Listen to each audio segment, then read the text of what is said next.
Was St. Paul affected by his culture?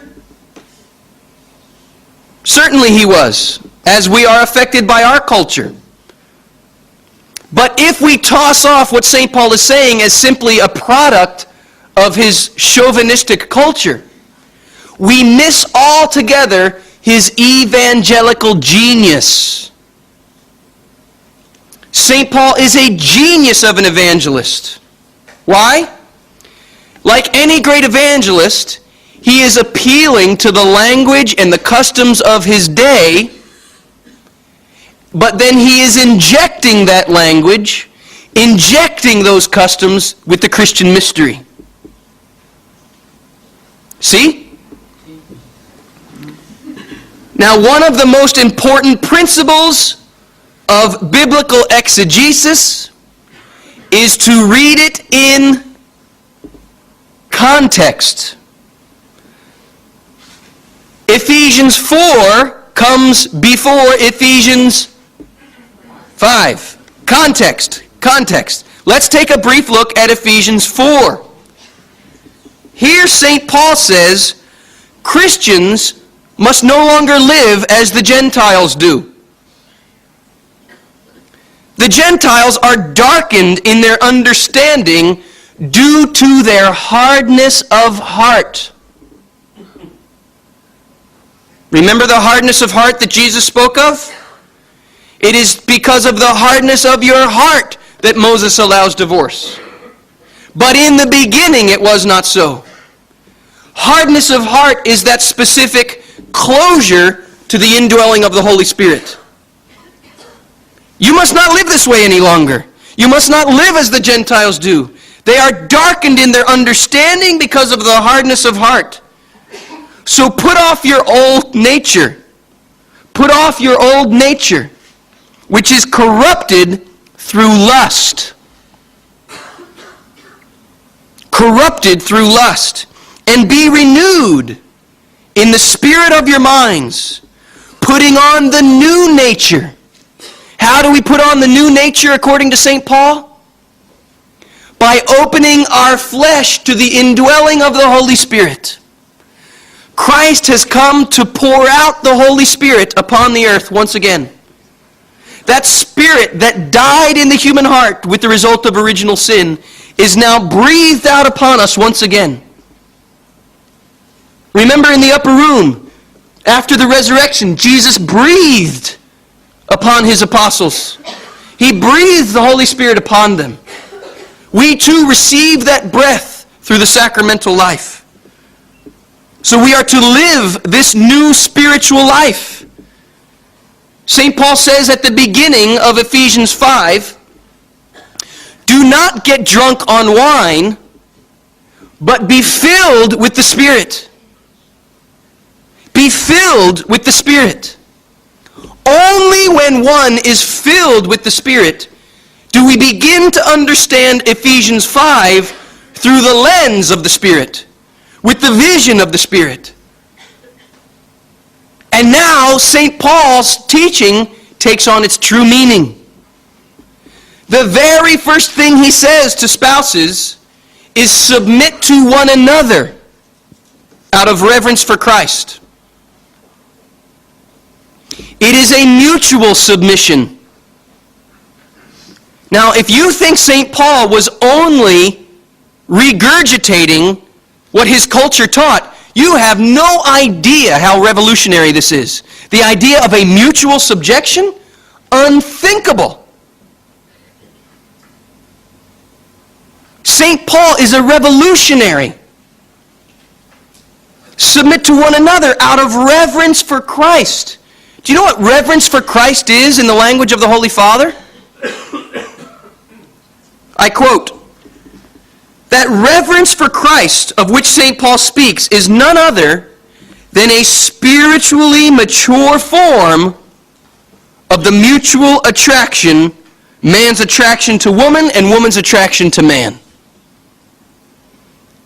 Do you see, when we live the redemption of our sexuality, the very content, the very experience of sexual desire is transformed. Away from self-gratification towards self-donation. And gentlemen, my dear sisters, allow me to speak to the men directly for a moment.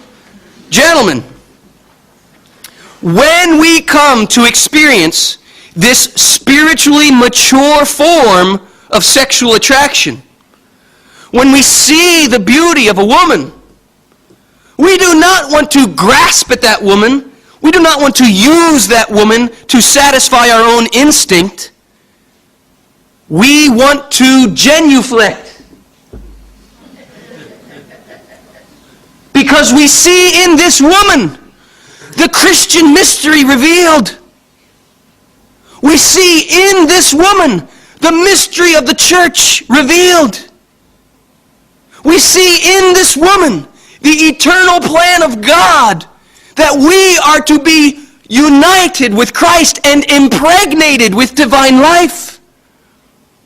It is not merely a metaphor to say that woman is a living tabernacle, that the womb of woman is the dwelling place of the Lord. This is not merely a metaphor. Mary was a living tabernacle. Her womb was the dwelling place of the Lord, the earthly image of the heavenly reality, the ark of the covenant. Gentlemen, this is what we see when we allow Christ to redeem our lusts, when we allow Christ to transform our hearts. And now maybe we can understand the weight of Christ's words. If you even look at a woman lustfully, you have already committed adultery in your hearts. This is not a condemnation. The Pope has a beautiful reflection on these words, and he says they are a call to experience redemption. They are a call to understand the body as a theology.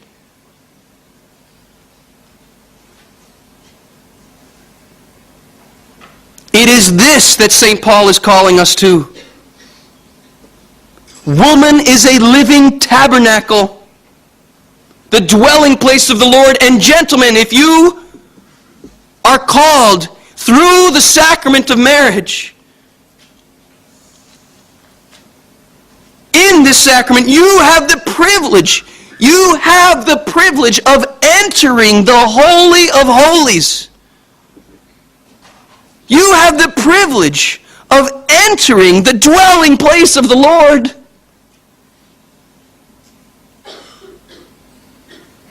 Make no mistake, this is why the devil's enmity has always been directed at the woman. Because woman, through her call to motherhood, reveals the mystery of the universe, that we are meant to be impregnated with divine life. Who does not like this plan? The devil is an antichrist from the beginning, and it is through the womb of woman that Christ comes to the world. The devil's goal is to turn woman's womb into a tomb. Look at our world. Look at our world. There is nothing new under the sun. The devil wants to turn woman's womb into a tomb. But here is the good news of the gospel. Christ, the new Adam, has turned the tomb into a womb. The place of death has become a place of resurrection and new life. This is the good news of the gospel. And it is this good news that St. Paul is proclaiming in Ephesians 5. That the mystery of the universe, the mystery of Christ's love for the church, is inscribed in our bodies as male and female. And the call of the two to become one flesh. And so, if, according to the analogy, the wife is an image of the church, and the husband is an image of Christ, now this makes sense. Submission in marriage? You want to talk about submission in marriage? Sure, St. Paul says, but you must not understand it as the Gentiles do. They are corrupted by lust.